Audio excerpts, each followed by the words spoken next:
तो फिर देखो मैं जिस पौधे को छू लूंगा वही कुछ रंग निकलेगा। मालेगांव शहर की सियासत के किंग मेकर यूनुस दादा जोरदार तालियों में आपके सामने।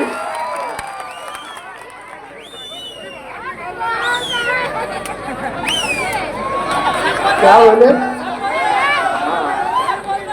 औज़ु बिल्लाहि मिनश शैतानिर रजीम, बिस्मिल्लाहिर रहमानिर रहीम, नहमदुहु व नसल्ली अला रसूलिहिल करीम, अम्मा बाद। आज इस प्रोग्राम के सदर मोहतरम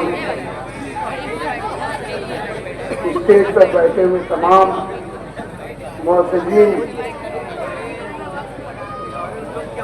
सामने बैठे हुए तमाम हाज़रीन जलसा, हमारे पत्रकार और मीडिया का बंधन लोग, बहुत अरसे के बाद आज आप लोगों से मुखातिब हूँ और बिलखुसूस आयशा नगर में मुखातिब हूँ। मैं समझ सकता हूँ आप लोग क्या सुनना चाहते हैं और मुझे क्या बोलना चाहिए।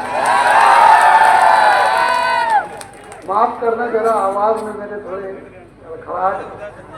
खराश है, इसलिए मैं उस अंदाज से तकलीफ नहीं कर पाऊंगा जैसे मैं आयशा नगर में करता था, लेकिन फिर भी कोशिश करूंगा इंशाअल्लाह। जिंदगी दी है तो जीने का हुनर भी देना, जिंदगी दी है तो जीने का हुनर भी देना, पाँव बख्शे है तो तौफीक के सफर भी देना, और जिंदगी तूने सिखा दी है, मैं तो गूंगा था, अब जो बोलूंगा तो लफ्जों में असर भी देना। मुअज़्ज़िज़ीन, सबसे पहले तो मैं आपको एक बात बताना चाहता हूँ। आज इस मजमा में, इस जलसा में बहुत सारे ऐसे बच्चे होंगे जिनकी उम्रें अभी 25-30 साल को पहुंच गई हैं, 20, 25, 30, और शायद वो मुझे नहीं जानते होंगे, लेकिन आपको एक बात बताता चलूं कि आपके वालिदैन, आपके जो बुजुर्ग हैं, आपके दादा दादी, वो सब मुझे अच्छी तरीके से जानते हैं। आप लोगों को याद होगा यहाँ करीब में आयशा नगर कब्रिस्तान है। शायद आप लोग नहीं जानते कि इस आयशा नगर कब्रिस्तान की बुनियाद और इसका पहला ठा जो है मैंने पास किया था। मैं जब प्रेसिडेंट बना था तो बल्दिया 1990 में 91 में मैंने मेरी पहली सही अगर चेयर पे बैठा था कुर्सी पर, तो अपनी जो सिग्नेचर किया था वो आयशा नगर कब्रिस्तान, आयशा नगर और आसपास के गिरद नवा के लोगों को देने के लिए मैंने अपनी कलम से वो साइन किया था। वो मेरी पहली दस्तखत थी चेयर पर बैठी। इसलिए आपको ये बताना चाहता हूँ, मैं अभी का ये सुन रहा हूँ, बहुत सारे लोगों बोल रहे हैं कि आजकल, चलो इस्तेमाल कर लो, अब्दुल मालिक आ गए, शायद अब मेरी जरूरत महसूस नहीं होगी आप लोगों को। मैंने एक शेर को जन्म दिया हूँ, वो आप लोगों के सामने बोलेगा।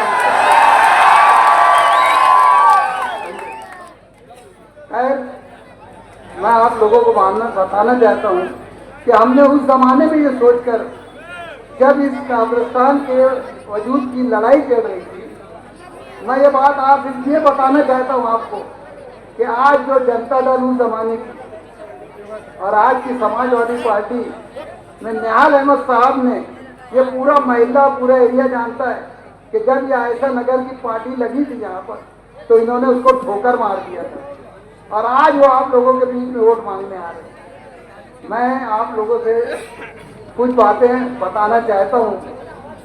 दोस्तों, साथियों और मेरे बुजुर्गों और घरों में बैठी हुई मेरी पर्दा नशीब माँ बहनों, अगर आप तक मेरी आवाज़ पहुँच रही है तो ये बात सुन लो कि यहाँ पर जो बात है, मैं आप लोगों से कहना चाहता हूँ।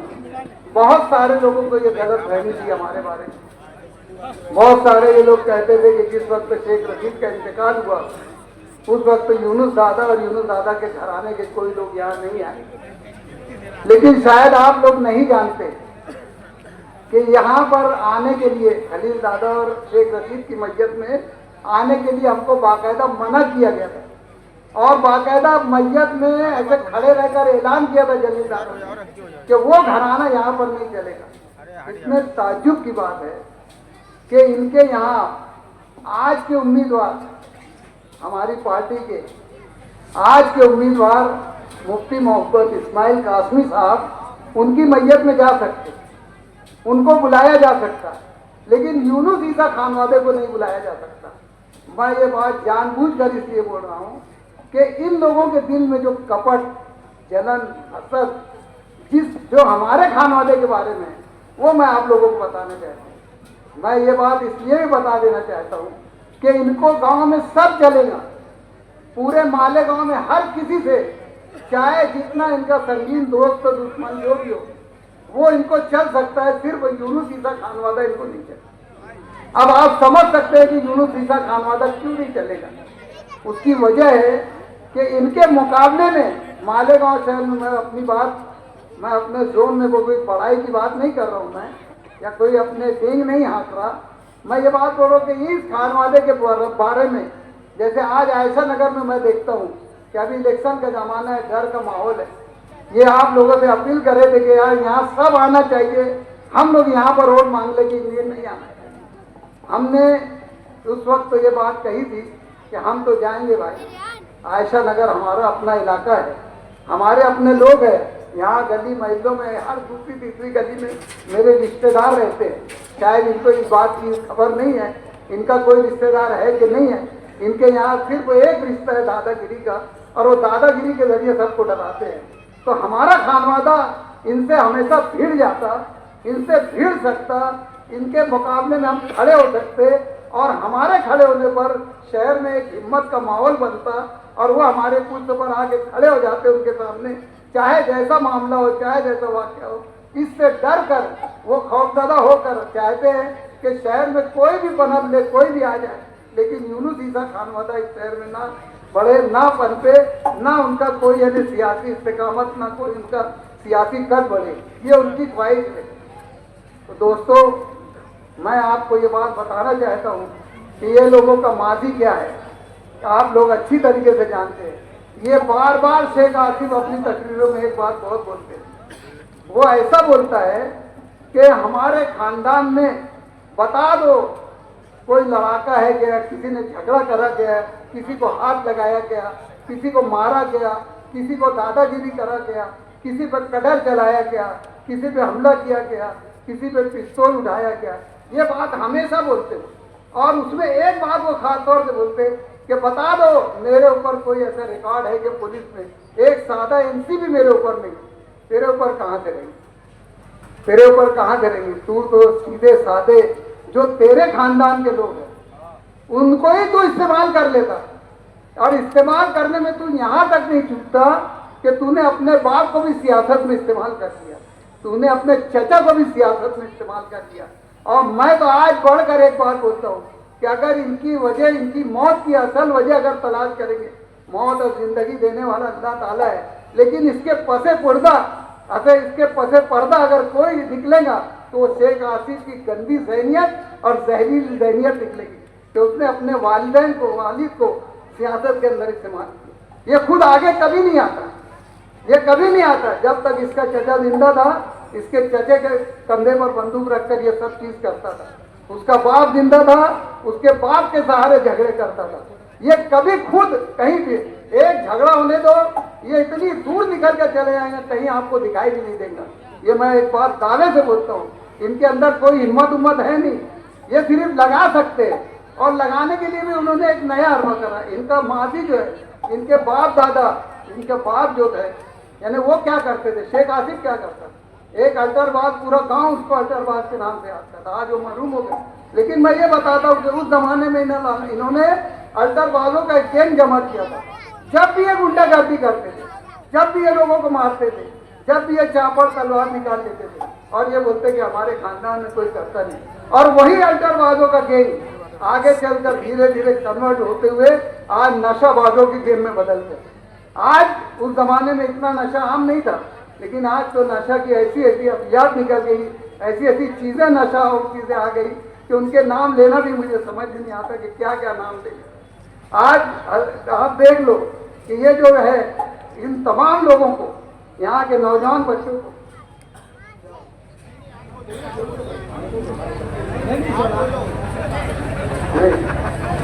आप लोग गौर करो, आप लोग ध्यान दो इस बात पर कि इन्होंने क्या किया। वही अल्टरबाजों के बच्चे, वही सब लोग, उन्हीं को इस्तेमाल करके आज उनको भंग, गांजा, चरस, अफीम और तमाम किस्म की कुत्ता गोली, गर्दा, एमडी, टेंसिडिल, कोरेक्स, सॉल्यूशन, साइकिल का सोल्यूशन, यहाँ तक के झंडू बाम, अजीब और गरीब नशा और चीज़ों का इस्तेमाल उन्होंने उनसे करवाया।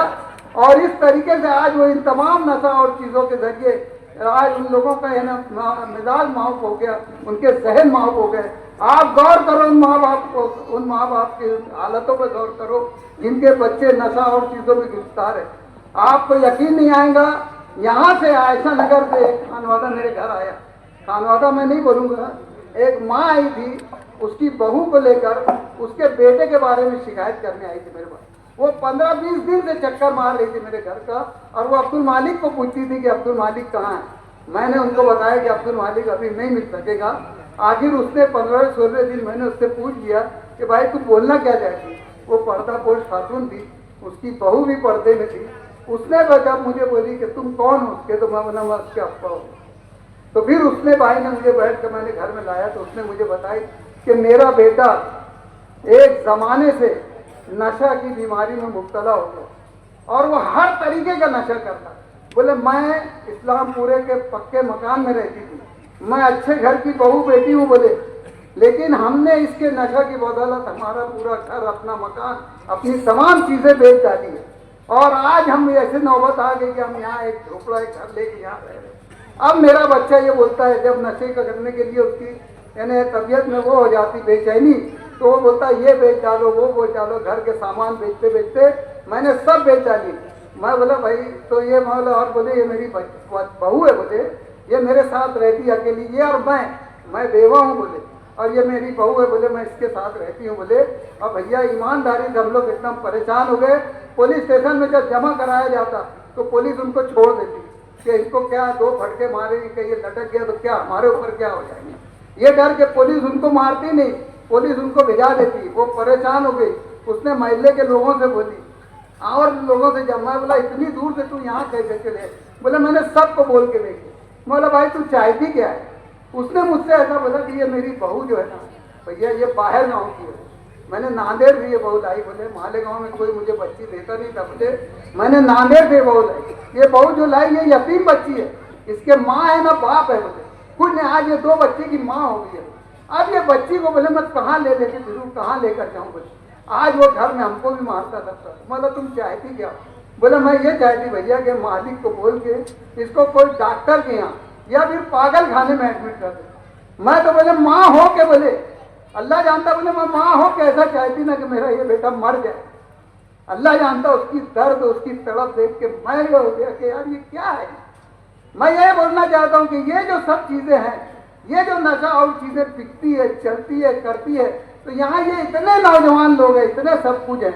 मैं पूरे मोहल्ले को कभी इल्ज़ाम नहीं दूंगा, मैं कभी ये नहीं बोलूँगा कि शहर पूरा नशा और चीज़ों में मुब्तला हो गया। मैं ये ज़रूर बोलूँगा कि 20, 25, 40, 50, 100 पूरे मोहल्ले के अंदर अगर ऐसे लड़के खराब हो गए तो ये पूरे मोहल्ले के, पूरे माशरे को ये खराब कर देंगे।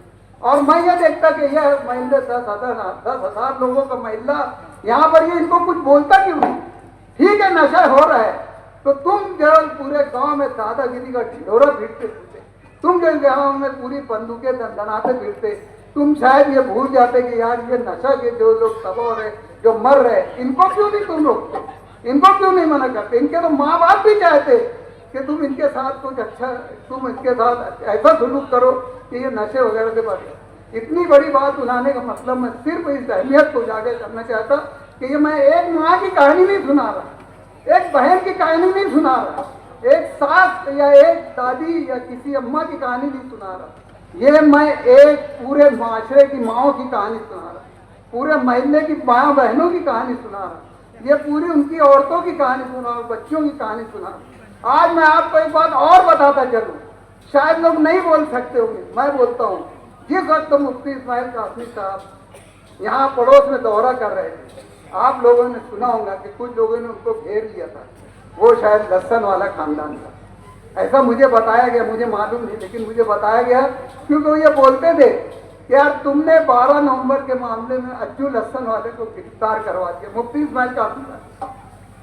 तो अल्लाह अलम बिस्सवाब 12 नवंबर के मामले के ताल्लुक से मैं बहुत ज़्यादा नहीं बोलूँगा, क्योंकि उसमें अगर बोलने जाऊँगा तो ये बात आया हो जाएंगी कि ये मामला भी किसने, इन्हीं लोगों ने किए, आज इन्होंने किए।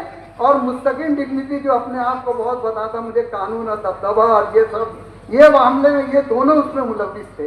लेकिन मैं ये बात आप लोगों को खास तौर पे बोलता हूँ अज्जुल लस्सन वाली की बात कि अल्लाह बेहतर जानता है, बहुत बुरा लगेगा, मेरा भी रिश्तेदारी ताल्लुक है उसका, बहुत बुरा लगेगा कि जब इन्होंने उसको बोले तो जा अज्जुल लस्सन वाली की माँ से पूछना कि उसने उनको बुरा बोली कि मुफ्ती साहब को, अज्जुल लस्सन वाले की औरत से पूछना कि उसने इनको बुरा बोली कि वो तो दुआएं दे रही थी मुफ्ती साहब को कि अल्लाह करे कि अल्लाह ताला मेरे बच्चे के वास्ते, इन्होंने तो इन्हें कुछ बोले, इनकी दुआओं से मेरा बच्चा अच्छा हो जाए। आज उनकी हालत क्या है? अज्जुल लस्सन वाला की आपने सेहत देखी होगी, अच्छा खासा तगड़ा जवान लड़का था, उसको तो पहले इलेक्शन का लालच दिया गया कि तुझे यहाँ से टिकट दे दिया है। उससे पहले इकबाल शाह को टिकट का लालच दिया गया था, बहुत लोग बैठे जानते होंगे, इकबाल शाह का इंतकाल हो गया, उसको ऑप्शन में नहीं दिया, पैसा ले लिया गया। उनके लड़के साहब आए तो बीच में पीछे, लेकिन वो भी अभी गायब हो गए। ये ऐसे टिकट का लालच दे देकर और इनको तैयार करके ये ला रहे हैं, है ना, और टिकट के लालच में उससे जो काम करवा लो, फिर तुम चलो जुलूस निकालो, मुर्दाबाद जिंदाबाद। बेचारा रौ में आ गया और जुलूस लेके निकल गया। उसको क्या मालूम था कि ये जुलूस उसको 12 महीने की कैद उनकी सहूबत में जेलों में डाल देगी, वो ये बात समझ नहीं सका। और उसके बाद क्या हुआ, वो नशे का आदी हो गया और इस कदर नशे का आदी हो गया कि अभी मैं आ रहा था, कोई मुकर्रिर बोल रहा था कि हाँ मेरा भाई नशे में था, लेकिन हमने उसका इलाज कराया। तो अज्जुल लस्सन वाले को भी 3 महीना उसका इलाज चल रहा था, वापस फिर आया। मुझे कुछ खबर ऐसी लगी कि वो फिर वापस वही नशे में चला। उसकी वजह क्या है कि इनकी सोहबत उसको अच्छा होने नहीं देती। ये जिसकी सोहबत में रहेंगे उनके बच्चे बिगड़ना तय है, ये मेरी बात मान लो। आपको मैं ये बात गलत नहीं बोल रहा हूँ, ये बात मेरी हकीकत है कि जो भी ये बच्चे हैं ये सब करता धरता इन्हीं के लोग हैं। क्या आप नहीं जानते यहाँ कुत्ता गोली नशा और चीजें कौन बेच रहा है? क्या आप यहाँ नहीं, जितने भी गैर कानूनी काम है आप तुम देख लो, गैर कानूनी कामों की लिस्ट उठा के।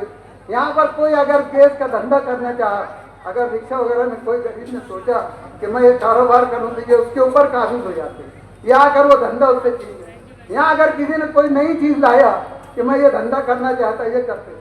पीछे आप लोगों ने देखा था खालिद हाजी ने बहुत बड़ी स्कीम चलाया था नशा के बारे में, और इधर उधर बोलता था, उसके दोनों हाथ नचाना तो मेरे को आएंगे नहीं, वैसा मैं कर भी नहीं पाऊंगा जैसा वो करता। उसको जहने बोलते लोग, इन्हें तो जहने जैसा करता वैसा तो मैं कर नहीं पाऊंगा। लेकिन आप देख लो वो हाथ नचाना चाहे, मारो एक कल पड़ी में, बोले अगर कोई नशे घर से निकालो, पुलिस आएंगी, पुलिस को मैं ऐसा करूँ। 1-1.5 महीना दिसंबर रोड पे वो धूम मस्ती चली, वो घमासान चला। क्या नशा ऐसा लगता था कि नशा मालेगांव शहर से नापैद हो जाएगा, नशा हमेशा ही लिखा। लेकिन महीना 1.5 महीना हुआ और उसके बाद क्या हुआ आप लोगों ने देखा, वही नशे। वो एक कालू घर जो उसके साथ घुसता था, कालिया क्या बोलते उसको, फारूक कालिया उसके साथ फिरता था, वो भी नशे की बहुत वो करता था। लेकिन आज सब नशा वशा भूल के आज वो उनके सामने घूम रहे, उसके साथ चल रहे हैं। तो ये देखो ये नशा बंद करने जाते, ये कर वो नहीं चाहते। ये चाहते थे कि जितने नशा वाले हैं, एक भाई तहरीक चलाएगा और दूसरे भाई के पास ये जमा बोलेंगे क्या हो साहेब, हम तो आपके काम करने वाले हैं, आपके वर्कर है, आपके लिए रात दिन जुटते मरते, आपका भाई आकर हमारे नशा बंद कराने का बोलता है। फिर ये भाई बुलाता और वो भाई कौन है वो हाथ जानते हैं लोग, उसको परेन टुकड़ा क्या क्या बोलते, मुझे वो सब बोलना नहीं, मैं फिर वो नाम लेना भी अब पसंद नहीं करता। वो है कर यहाँ पर तोड़ी करता, वो ये काला सोने की तोड़ी, वो ये सब करता है। और उसके बाद देखो आपने नशा जैसा चल रहा है, अब न कोई तहरीक न कोई रास्ता। और यहाँ तक कि वो इतना चिढ़ने लग गए कि आज हम अगर अच्छाई बुराई की बात करते हैं तो उनको ये लग रहा है कि ये इलेक्शन लड़ रहे कि अच्छाई बुराई इस्लाह माशरा चल। अरे इस्लाह माशरा ही समझ लो, अगर आपके बच्चे नशे में रहेंगे, आपके अपराध नशे के अंदर मुलविस रहेंगे, तो बताओ यहाँ पर हम ताजमहल भी बना कर देंगे, यहाँ पर सड़कें भी सोने की कर दिए, इस शहर को पेरिस में भी तब्दील कर दिए। तो नशा एक ऐसी चीज है जो सर चढ़ कर बोलती है, और वो भी पूरे पूरे पूरे माशरे को, पूरी खानदान को, पूरी समाज को तबाह कर देती है। तो फिर ये ऐसी तरक्की, ऐसा क्या फायदा। पहले सबसे बड़ी अगर कोई बुनियादी चीज है बेसिक, तो इस्लाम की भी बेसिक चीज है कि पहले अपने इखलाकियात का दर्द। अगर इखलाक सुधर गए तो इंसान हर किसी का एहतराम करेगा, अपने पड़ोसी का एहतराम करेगा, हर किसी का एहतराम करेगा। पड़ोसी का एहतराम करने की बात ये कर रहा हूँ कि यह ऐसा नगर है, यह ऐसा नगर, मैंने इससे पहले बोला कि यहाँ जो भी कोई धंधा करने जाता, ये उस धंधे पर काबिज होने की कोशिश करते। यहाँ पर बहुत सारे मेरे भाई ट्रैक्टर वगैरह चलाते हैं, उनके ट्रैक्टरों के धंधे हैं, वो रेती लाते हैं, वो मुरम लाते हैं, वो ये सब धंधा करते हैं। लेकिन इनकी आंखों से ये धंधा बर्दाश्त नहीं होता। ये देखकर यार ये लाखों रुपया कमा रही है, सड़क तक इसको फटी पैंट थी, इसको चट्टी नहीं मैसर थी, इसको कपड़े नहीं थे, आज ये कार में घूम रहा, आज इसके पास पैसा कहाँ गया। तो इन्होंने क्या किया, उस धंधे पर कब्जा कर लिया।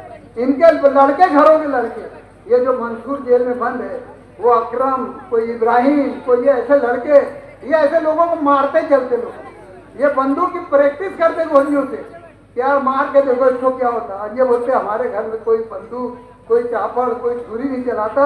ये जो लड़का है जो अभी जेल में है, इसने एक मदारी के ऊपर गोली चला दिया। एक सांप वाला था, उसके 2 मुंह का सांप था, वो दौलत की कोई निशानी समझ के लोग उसको इस्तेमाल करते। वो सांप लेने के लिए वो लाखों, बैठ जाओ भाई गड़बड़ मत करो, वो अरे सांप हो आया नहीं वहाँ, मैं साहब यहाँ बोल रहा, हाँ आपको सांप सुने नहीं दे रहा क्या, मैं सांप यहाँ की बात कर रहा। वो 2 मुंह का सांप ये खरीदने गए, और वो लाखों रुपये का सांप था, 7-8 लाख रुपया उसकी कीमत बोला। इन्होंने सांप ले लिए, सांप लेकर रख दिया, और जब वो पैसा मांगने गया तो उसमें बंदूक डाल दी, और बंदूक चला भी दिए, उसके पैर में बंदूक की गोली लगी। लेकिन क्या है, ये जो बैठे रहते पदे पढ़कर, जो सरगना बन के बैठे, जो मास्टर माइंड है, ये क्या करते, पुलिस स्टेशन में रुपये पैसे की, आज के लोग बोल रहे हैं कि हमारे पास करोड़ों रुपया है, ये रुपया पैसा पुलिस स्टेशन में दे देते और उनकी जामीन भी नहीं होने, उनको ऐसे ही छुड़ा कर दिया। तो ये बोलते कि हमने किसी को कुछ नहीं दिया, इसका क्या करेंगे। ट्रैक्टर वालों को, यहाँ पर ऐसे कई ट्रैक्टर वाले हैं, ये उनका दर्द है। मैं बहुत ज्यादा खुल के अगर नाम लेके बोलूंगा तो ये कल उसके, या अभी रात में उसके गुंडे वहां पहुंच जाएंगे। ये जाकर स्टार होटल पे उनके ट्रैक्टर रोक लेते हैं। ये शायद ये भूल गए मेरे ट्रैक्टर वाले भाई कि स्टार होटल पर इन्होंने रात भर इनको 9 बजे से लेकर सुबह 3 निकलने तक उनको मारा, उनके ऊपर बंदूकें तान दी, उनके ट्रैक्टर जब्त कर दिए, उनके ट्रैक्टर की हवा निकाल दी, पंचर कर दिए। इतना सब जुल्म करने के बाद उनसे आखिर क्या हुआ, वो 4-5-6 ट्रैक्टर वाले मिलकर एक पोकलैंड चलाते थे मुरम के लिए। इन्होंने बैठ कर जलील दादा ने उससे पोकलैंड खरीद दिया कि तू हमको दे, नहीं तो तू धंधा नहीं कर सकता। ये दादागिरी, ये सब कुछ करने का, और किन पर, उन गरीबों के ऊपर। आओ, मैं आज तुमको चैलेंज करता हूँ, बेटा बच्चू, और बोल रहे ना कि 45 दिन में असर देख लिए थे, 3 दिन में जरा सी 4-5 दिन निकल जाने दो, फिर तुम्हारी औकात बताते हैं। आज हम कुछ बता सकते, आज अगर हम कुछ कर रहे सकते, आज हम इनको सब, इनकी नानी का दूध याद दिला देंगे इनको। लेकिन आज हमारे मुफ्ती साहब इलेक्शन जीत रहे हैं। अल्लाह का बहुत रहम, अल्लाह का बहुत करम, उसकी बहुत मेहरबानी, उसकी 1000 नवाजिश है कि हम इलेक्शन जीतने जा रहे हैं, और इंशाअल्लाह बहुत अजीम वोटों से, बहुत ज़्यादा वोटों से जीतेंगे। हम किसी की, हमारी वजह से इलेक्शन खराब नहीं करना चाहते। हम चाहते हैं कि ये इलेक्शन है, ये इलेक्शन के जैसा हो जाए। आप देखो ये कितनी मुनज़्ज़म साजिश करके मुफ्ती इस्माइल कासमी साहब को अपने मनसब से हटाना चाहते। ईदगाह का वाक़या आपको याद है, वहाँ पर ईदगाह पे जो ट्रैक बना चलने के लिए, वो ट्रैक के लिए जब मुखालफत की, तो आज आप देख लो वो कैसे इन लोगों ने पास किए, कैसे मंजूर किए, वो अब मुझे बोलना नहीं है। लेकिन आज जो नई साजिश वो कर रहे हैं, वहाँ पर वॉल कंपाउंड बनाने को बोले, ईदगाह ट्रैक बाहर रहेगा, वॉल कंपाउंड हो जाएगा। फिर वही मसला आएगा जब ये फंड आएंगे गवर्नमेंट का, वॉल कंपाउंड बनाएंगे। तो आज इतनी 7-8 एकड़ जमीन जो हम इस्तेमाल कर रहे हैं ईदगाह के लिए, वो ईदगाह की जमीन फिर वो औकाफ के मरहले में चली जाएगी। फिर औकाफ का मसला हमारे ऊपर आ गया कि ये जमीन है, आज भी वो वहाँ कहीं तिरंगा लहराते, कहीं वहाँ परेड करते, कल वो औकाफ की जमीन साबित करते। अगर वॉल कंपाउंड वगैरह गवर्नमेंट के फंड से बन गई तो ये सब ले लेंगे। और अगर जमीन पर ईदगाह पर कब्जा हो गया, जैसे और जगह की ईदगाह पर कब्जा करने की कोशिश की जा रही, लेकिन पसे पड़ता है इनका जहनी साजिश जहन जो है वो इस बात की तैयारी कर रहा है कि अगर ईदगाह पे कब्जा हो गया और ईदगाह पे गवर्नमेंट ने कुछ कर लिया और अगर नमाज पर वहाँ पाबंदी आए तो मुफ्ती इस्माइल कासमी साहब वहाँ की इमामत से हट जाएंगे। ये बहुत बड़ी साजिश है। मैं आप लोगों को बता रहा हूँ, शायद लोगों का जहन काम नहीं कर रहा, लेकिन जब मैं ये सोचा कि इतने गांव में सब चीजें छोड़कर इनको वहाँ कैसे पड़ गई कि ईदगाह का कंपाउंड बना, ये दरअसल ये चाहते हैं कि वहाँ की इमामत से, वहाँ की खताबत से, ईद वहाँ के सब मसाइल जो वहाँ से वाद और बयान होते हैं, मुफ्ती साहब वहाँ से हट जाएंगे तो इनके बहुत बड़ा कांटा निकल जाएगा। और वैसे भी अपने बयानात में बोलते हैं, इनके बुजुर्ग भी बोल कर गए और ये आज अभी हमारे मुकर्रिर बोल रहे थे कि इनको उलमाओं से घिन आती। ये तो जुमला सरेआम बोलते हैं, इनको उलमा से घिन आती, इनको मुअज्जिनीन से घिन आती, इनको इमामों से घिन आती। और उसके बाद भी जैसे अभी एक ने कहा था कि अगर खुदा न खास्ता इनके घर कोई मैयत होगी तो ये सीधा फातिहा भी नहीं पढ़ पाएंगे, उसके लिए उसकी नमाज जनाजा भी नहीं पढ़ पाएंगे। और ये इमामों से घिनदार है और ये बोलते कि ऐसे इमामों के पीछे आप नमाज पढ़ो। अरे जरा ऐलान कर दो कि इमाम हमारे निकाह ना पढ़ाएं तो फिर तुमको कहाँ घंटे लाना पड़ेंगे, समझ में आ जाएंगे। क्या तुम इमामों की बात करते हो? इमाम बहुत इन्हें बहुत मुतबर्रक जगह है, पेशा है, और तुम उसकी तौहीन करते, उनकी मजाक उड़ाते, उनके बारे में जब बातें बोलते। हम तो ये बोलते हैं कि ये सब करने से, इनके इन तमाम नशा और चीज़ों के इस्तेमाल से, इनकी खड़नी से, इनकी सुपारी से, इनके इन तमाम चीज़ों से ये महिला परेशान है। अगर इस महिला को निजात हासिल करना है तो अल्लाह रसूल के वास्ते में आप लोगों से कहना चाहता हूँ कि आप इतनी भरपूर ताकतों से इनको और दो। और आने वाले दिनों में देखो, 4-6 दिन निकल जाने दो, फिर देखना हम आते हैं और ये कैसे हमारे सामने आते, फिर इनको देखते। यहाँ ये आयशा नगर में, और आयशा नगर में यहाँ खड़े रहेंगे। मैंने पीछे भी इनको चैलेंज किया था कि आओ, अगर मुकाबला करना जब ये हयात थे, जब तो खलीद, आज ये रोना रो रहे, मेरे चचा मर गए, मेरा बाप मर गया, मैं यतीम हो गया। अरे तेरा बाप मर गया, तेरा चचा मर गया, तू यतीम हो गया, उन्होंने जिंदगी में गोली नहीं चलाया बेटा किसी के ऊपर, और तूने अब्दुल मालिक पे गोली चला दिया उनके मरने के बाद। वाह रे यतीम वाह, क्या यतीमी है यार तेरे ऊपर, क्या यतीमी है अल्लाह। अरे ऐसी यतीमी कि तू आज उसके मरने के बाद बोलता कि मैं करोड़ों का मालिक है। मैं तो अभी जो मैंने पहली बात बोली थी कि यार इनकी मौत के पीछे अगर कोई असल जिम्मेदार है ना तो शेख आसिफ, ये ब्रेन टुकड़ा ही निकलेगा। ये विलन है, ये विलन है, ये विलन था और ये जिंदगी भर विलन रहेगा। इसके जहन में यही सब समझता है। दोस्तों, बातें बहुत कुछ करने की थी, मैं आप लोगों से सिर्फ आखिर में एक बात बोलना चाहता हूँ कि आप जो वोट देने की बात आएगी और जो ये धमकाया जा रहा है आप लोगों, तो मैं आप लोगों से एक गुजारिश करना चाहता हूँ। देखो, दुनिया में कितना भी बड़ा दादा हो, कितना भी बड़ा दादा हो जाने दो, तुम, मैं, हम, ये वो सब दादा, मुझे तो नाम से दादा इसलिए नहीं बोलते कि मैं दादा है। दादा की मैंने यहाँ किसमें बता चुका कि एक दादा बड़े भाई को बोलते हमारे देहात में, मैं नामपुर का रहे, एक दादा पोते के बाप के बाप को दादा बोलते, एक दादा बोलते, और एक दादा जो रंडीबाज लोग रहते ना और पोते के जो रहते ना, उनके वहाँ बैठ के उनकी जो भड़वागिरी करते ना, वैसे दादा रहते जो गरीबों को इनको दबाते, ये उस टाइप के दादा रहते। तो मैं तो 2 किस्मों में बैठ जाता, मैं पोते का दादा भी है और मैं बड़ा भाई हूँ, इसलिए मुझे दादा बोलते। लेकिन ये तीसरी किस्म में ये हरामखोर लोग बैठते, यकीन जानो, ये तीसरी किस्म में बैठने वाले।